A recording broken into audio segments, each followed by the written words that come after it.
Bismillahirrahmanirrahim. Assalamualaikum warahmatullahi wabarakatuh. Sahabat kebun berkah, dimanapun sahabat kebun berkah berada, selamat pagi dan salam sejahtera bagi kita semua. Alhamdulillah, pagi ini kita akan membahas sebuah peraturan Menteri Lingkungan Hidup dan Kehutanan. Ini kaitannya dengan pembentukan kelompok tani hutan dengan tayangnya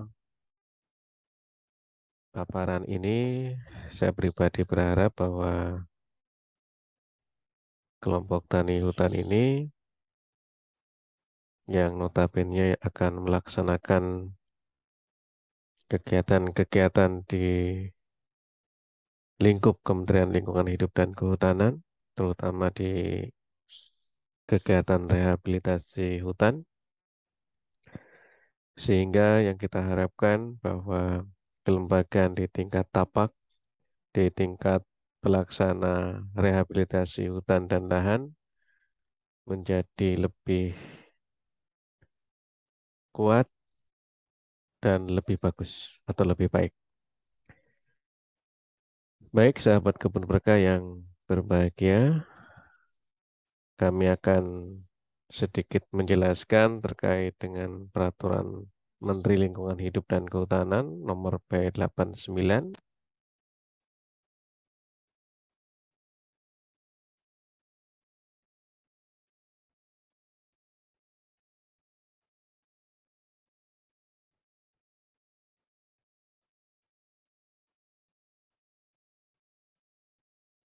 Sampaikan kepada sahabat kebun berkah semua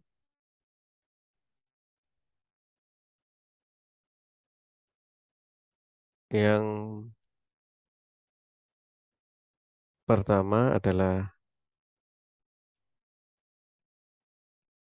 terkait dengan definisi kelompok tani hutan yang selanjutnya disingkat KTH. KTH adalah kumpulan petani warga negara Indonesia yang mengelola usaha di bidang kehutanan, baik di dalam maupun di luar kawasan hutan. Kadangkala kelompok tani hutan ini bergabung dengan satu KTH dengan KTH yang lain. Maka gabungan kelompok tani hutan yang kita selanjutnya sebut Kapoktan didefinisikan sebagai gabungan dari beberapa KTH dengan tujuan untuk meningkatkan usaha. Di dalam pelaksanaannya, KTH ini atau Kapoktan Hut ini akan mendapatkan binaan atau bimbingan dari penyuluh kehutanan. Dan penyuluh kehutanan sendiri di dalam peraturan ini didefinisikan sebagai proses pembelajaran bagi pelaku utama serta pelaku usaha agar mereka mau dan mampu menolong dan mengorganisasikan dirinya dalam mengakses informasi pasar, teknologi, permodalan, dan sumber daya lainnya sebagai upaya untuk meningkatkan produktivitas, efisiensi usaha, pendapatan, dan kesejahteraannya, serta meningkatkan kesadaran dalam pelestarian fungsi lingkungan hidup. Itu adalah definisi penyuluhan kehutanan yang ada di dalam peraturan Menteri LHK P89. Sahabat kebun berkah, kita lanjut dengan pengertian bagian kedua. Nomor 4 di sini adalah pendampingan. Pendampingan merupakan aktivitas penyuluhan yang dilakukan secara terus-menerus pada kegiatan pembangunan kehutanan untuk meningkatkan keberhasilan dan keberlanjutan pembangunan kehutanan, serta keberdayaan dan kesejahteraan masyarakat. Ini merupakan hal yang sangat penting agar keberhasilan pembangunan di bidang kehutanan, terutama di bidang rehabilitasi hutan dan lahan, Agar bisa berhasil, maka diperlukan dengan pendampingan.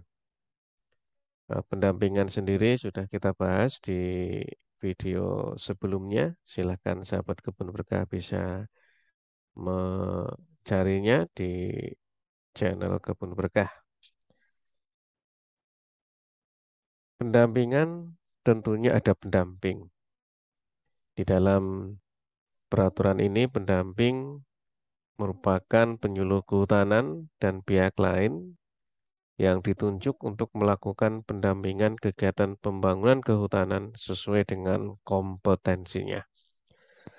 Jadi pendamping ini bisa terdiri dari penyuluh kehutanan maupun pihak lain. Ya, penyuluh kehutanan sendiri bisa jadi dari ASN atau tenaga teknis maupun dari penyuluh swadaya kehutanan masyarakat. Penyuluh Kehutanan Swadaya Masyarakat atau PKSM. Dan pihak lain ini juga sudah didefinisikan di video sebelumnya. Silahkan Bapak Ibu sahabat kebun berkah bisa melihat di video-video sebelumnya. Di dalam kegiatan penyuluhan kehutanan, tadi ada definisi pelaku utama. Nah, pelaku utama adalah masyarakat, baik di dalam maupun di luar kawasan hutan, baik petani beserta keluarga intinya. Ini adalah pelaku utama di dalam kegiatan kehutanan, terutama di kegiatan rehabilitasi hutan dan lahan. Ada juga pelaku usaha. Nah, pelaku usaha adalah perorangan warga negara Indonesia atau korporasi yang dibentuk menurut hukum Indonesia yang mengelola usaha kehutanan dan yang berkaitan dengan bidang kehutanan. Sahabat kebun berkah yang berbahagia, kita lanjut dengan kawasan hutan. Kawasan hutan pada peraturan ini didefinisikan sebagai wilayah tertentu yang ditetapkan oleh pemerintah untuk dipertahankan keberadaannya sebagai hutan tetap. Dalam kawasan hutan ini kita bagi-bagi menjadi beberapa wilayah. Ada yang disebut dengan kawasan hutan produksi atau HP, ada hutan lindung, ada hutan konservasi atau KPA, kawasan pelestarian alam, dan kawasan suaka alam. Di pertemuan ini kita tidak akan membahas terkait dengan pembagian-pembagian fungsi kawasan hutan yang telah disebut. Pada kawasan hutan, eh, ada kegiatan-kegiatan yang dilakukan baik oleh masyarakat maupun oleh perorangan maupun korporasi seperti hutan kemasyarakatan terkait dengan HKM. HKM tersendiri adalah hutan negara yang pemanfaatan utamanya ditujukan untuk memberdayakan masyarakat. Ada juga hutan desa yang selanjutnya disingkat dengan HD, merupakan hutan negara yang dikelola oleh desa dan dimanfaatkan untuk kesejahteraan desa. Ada juga hutan tanaman rakyat atau HTR. HTR ini merupakan hutan tanaman pada hutan produksi yang dibangun oleh kelompok masyarakat untuk meningkatkan potensi dan kualitas hutan produksi dengan menerapkan silvikultur dalam rangka menjamin kelestarian sumber daya hutan. Baik, sahabat kebun berkah yang berbahagia, ada juga definisi hutan rakyat yang selanjutnya disingkat dengan HR. HR ini merupakan hutan yang tumbuh di atas tanah yang dibebani hak milik maupun hak lainnya dengan ketentuan luas minimum 0,25 hektar dengan penutupan tajuk tanaman kayu bayat dan tanaman lainnya lebih dari 50%. Terus juga ada burung-burung.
Tadi disinggung mengenai kegiatan di bidang kehutanan, kegiatannya apa? Ini adalah beberapa kegiatan-kegiatan di bidang kehutanan, misalkan seperti HTR, Hutan Tanaman Rakyat, HKM, Hutan Kemasyarakatan, HR, Hutan Rakyat, kegiatan pembibitan tanaman kehutanan, ada juga kegiatan penanaman, pemeliharaan, dan pemananan tanaman kehutanan, ada kegiatan agroforestry, agrosilvopastur, maupun agrosilvofisher, ada juga pemanfaatan jasa lingkungan, ada pemanfaatan kawasan hutan, ada pemanfaatan tumbuhan dan satwa liar, ada juga pemungutan hasil hutan bukan kayu, dan pemanfaatan hutan bako, serta hutan pantai. Ini adalah bentuk-bentuk kegiatan yang bisa dilakukan oleh KTH terkait dengan kegiatan di bidang kehutanan. Ada juga kegiatan bidang kehutanan dalam bentuk konservasi tanah dan air, ada kegiatan rehabilitasi dan reklamasi hutan, serta ada kegiatan perlindungan dan konservasi alam. Ini ada 3 bentuk kegiatan bidang kehutanan sebagai tambahan dari bab slide yang tadi. Lalu, bagaimana tata cara pembentukan kelompok tani hutan? Pembentukan kelompok tani hutan atas prakarsa pelaku utama tentunya diawali dengan pertemuan pembuatan kesepakatan bersama dengan beberapa pelaku utama tadi.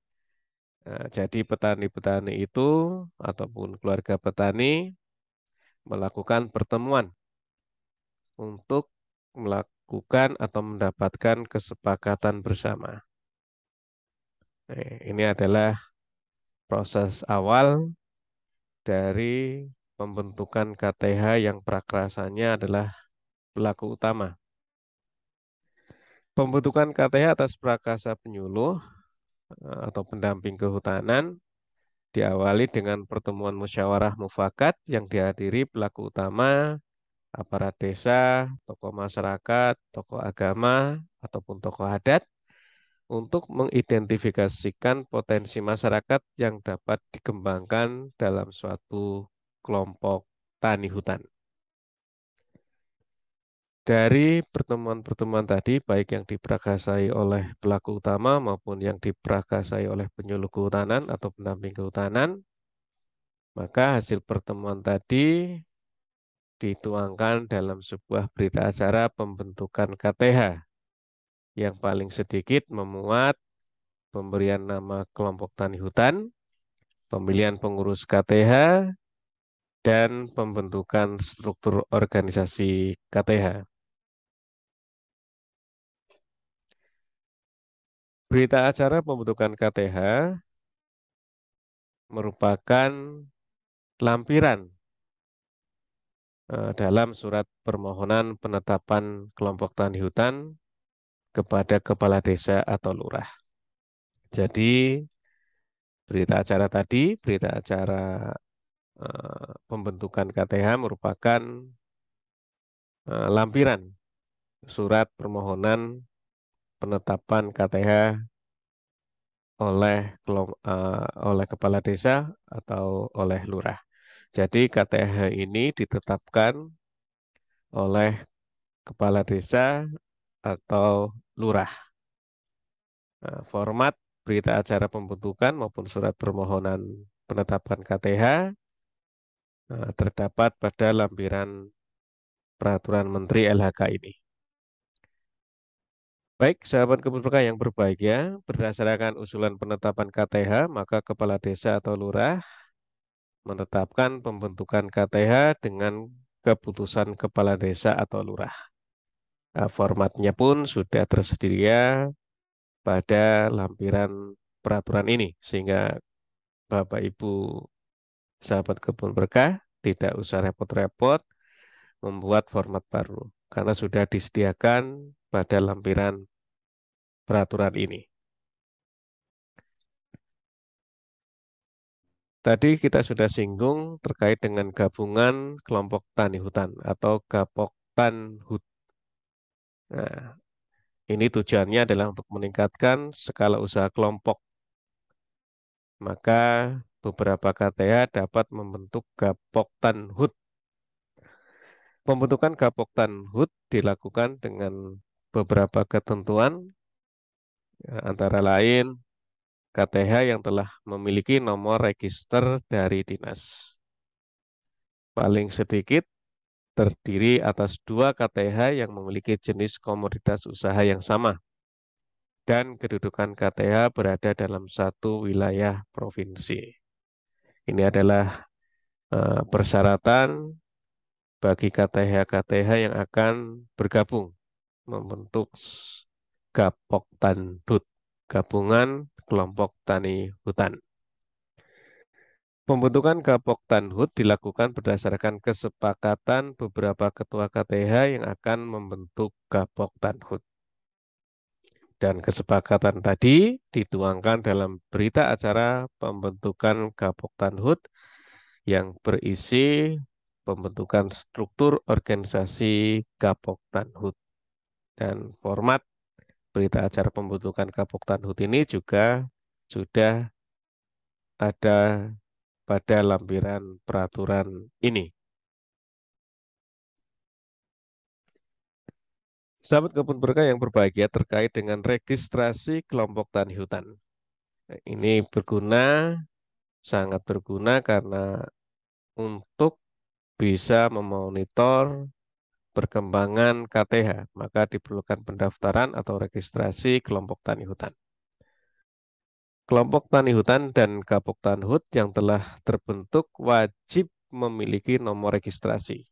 Nomor registrasi dikeluarkan oleh kepala dinas. Nah, kepala dinas yang dimaksud di sini sesuai dengan pemaparan tadi adalah kepala dinas yang membidangi kehutanan yang berada di daerah provinsi.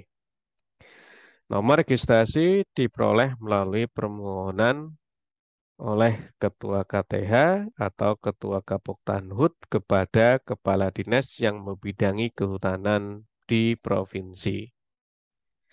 Permohonan dengan tembusan unit pelaksana teknis daerah untuk KTH yang berada di dalam dan di luar kawasan hutan produksi dan kawasan hutan lindung.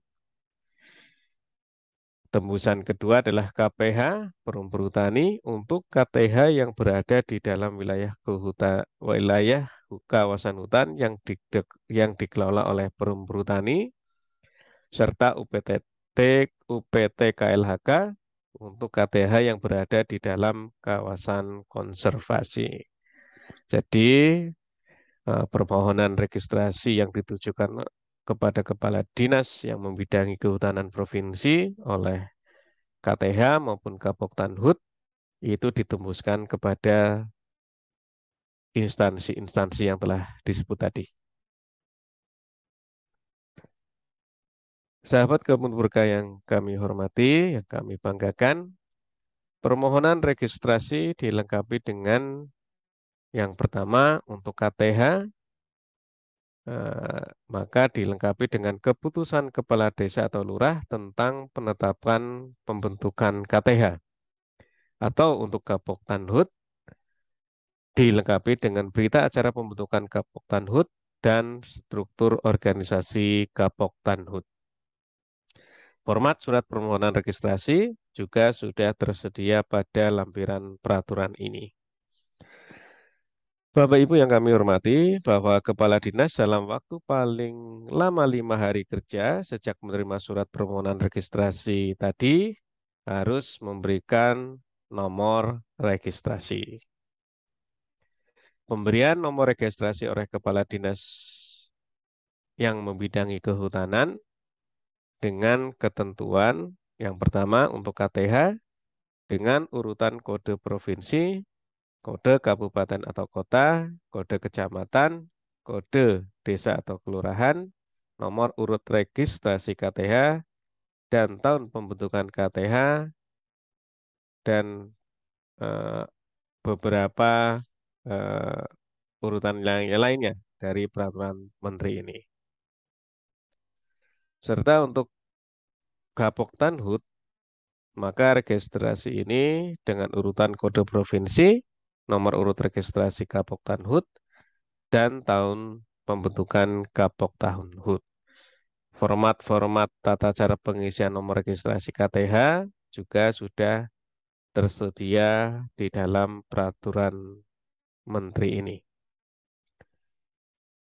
Pemberian nomor registrasi disampaikan kepada Ketua KTH maupun kepada Ketua Gapoktan HUT yang bersangkutan dan ditembuskan kepada UPTD untuk KTH yang berada di dalam dan di luar kawasan hutan produksi dan kawasan hutan lindung, untuk KPH Perumbul Tani, untuk KTH yang berada di dalam wilayah kawasan hutan yang dikelola oleh Perumbul Tani, serta UPT KLHK untuk KTH yang berada di dalam kawasan hutan konservasi.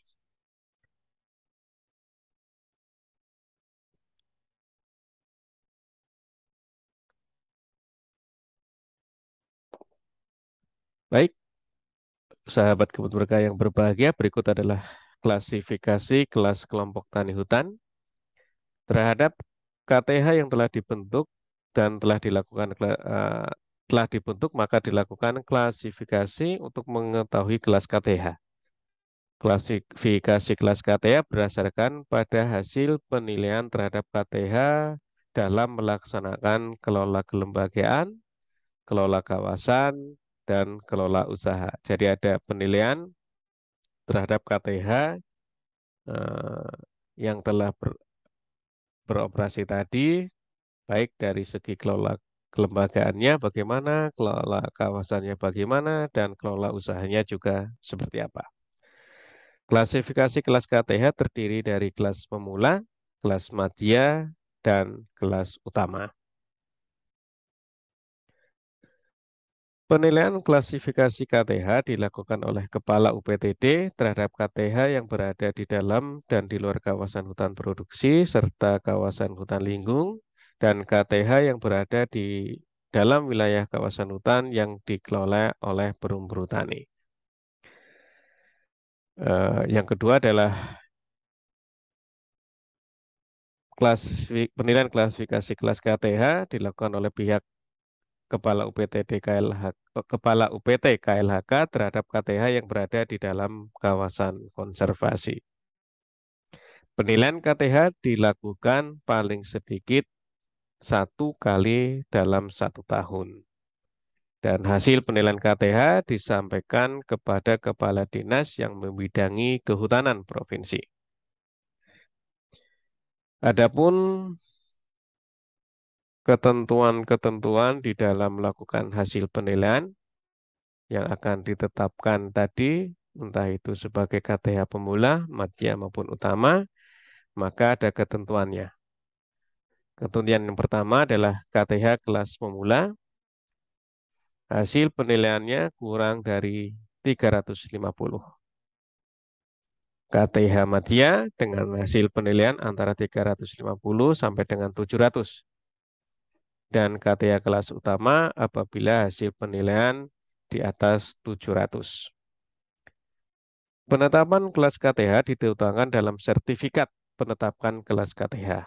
Sertifikat penetapan kelas KTH disampaikan kepada KTH yang bersangkutan melalui penyuluh atau pendamping kehutanan. Format sertifikat pun sudah tersedia di lampiran peraturan menteri ini. Baik, sahabat kebun berkah, pembinaan kelompok tani hutan pun harus terus kita lakukan agar KTH ini bisa melakukan kelola usahanya, kelola kawasannya, maupun kelola kelembagaannya, seperti yang telah disampaikan sebelum-sebelumnya. Sehingga nantinya bisa naik, bisa dapat berdaya, dan bisa memberi manfaat yang sebesar-besarnya untuk para anggotanya. Dan pembinaan ini atau pembinaan KTH ini bertujuan untuk tadi mewujudkan KTH yang lebih produktif, lebih mandiri, lebih sejahtera, dan tentunya berkelanjutan. Pembinaan KTH dilaksanakan oleh penyuluh maupun pendamping kehutanan atau instansi pembina. Nah, instansi pembinanya ini adalah UPTD, UPT, UPT KLHK, Perhubungan Tani, Dinas Provinsi yang membidangi kehutanan, Badan P2SDM, serta eselon 1 terkait. Misalkan di Direktorat Jenderal Pedaserha, maka kelompok tani hutan tadi yang melakukan atau melaksanakan kegiatan-kegiatan lingkup Pedaserha wajib dibina oleh eselon Ditjen Pedaserha maupun oleh UPT Ditjen Pedaserha. Pembinaan itu atau pembinaan kelompok tani hutan itu seperti apa sih? Nah, pendampingan atau pembinaan tadi yang dilakukan oleh penyuluh kehutanan meliputi beberapa aspek, yaitu aspek kelola kelembagaan, aspek kelola kawasan, dan aspek kelola usaha. Pembinaan KTH oleh penyuluh kehutanan atau pendamping kehutanan dilakukan dengan melihat prioritas kegiatan sesuai dengan kebutuhan setiap KTH. Dan pembinaan aspek kelola kelembagaan yang dilakukan oleh atau melalui pendampingan kegiatan ini seperti adalah adanya pembagian tugas di kelompok tani itu, peran, tanggung jawab, dan wewenang setiap pengurus KTH, penyusunan anggaran dasar dan anggaran rumah tangga KTH, penyusunan kelengkapan administrasi kelompok, pembuatan rencana KTH, peningkatan kapasitas sumber daya manusia KTH, peningkatan kepedulian sosial, semangat kebersamaan, gotong royong, kejujuran, dan keterbukaan dalam pengambilan keputusan serta pengelolaan kelompok. Ada pembentukan kader dan regenerasi kepemimpinan dalam kelompok, serta penyusunan laporan kemajuan KTA setiap akhir tahun. Ini adalah aspek yang dibina di dalam kelola kelembagaan KTH. Lalu pembinaan pada aspek kelola kawasan melalui pendampingan, terutama pada kegiatan pemahaman terhadap batas wilayah kelola, aktivitas kelompok dalam melakukan rehabilitasi atau penanaman lahan kritis atau tidak produktif, turus jalan, rehabilitasi kanan kiri sungai, pemanfaatan wilayah kelola sesuai dengan potensinya, peningkatan kesadaran, kemauan dan kemampuan dalam pelestarian hutan dan konservasi sumber daya alam, serta pencapaian pengelolaan hutan lestari yang antara lain ditujukan oleh perolehan sertifikat pengelolaan hutan lestari. Pembinaan aspek kelola usaha melalui pendampingan tentunya di dalam kegiatan-kegiatan seperti penyusunan rencana dan analisis usaha bidang kehutanan, penguatan manajemen usaha tani, pengembangan diversifikasi usaha produktif kehutanan lainnya, penyelenggaraan temu usaha KTH dengan pelaku usaha, pengembangan kerjasama, jejaring kerjasama, dan kemitraan dengan pelaku usaha, meningkatkan akses informasi dan teknologi dari berbagai sumber, serta mendorong pembentukan badan usaha atau koperasi.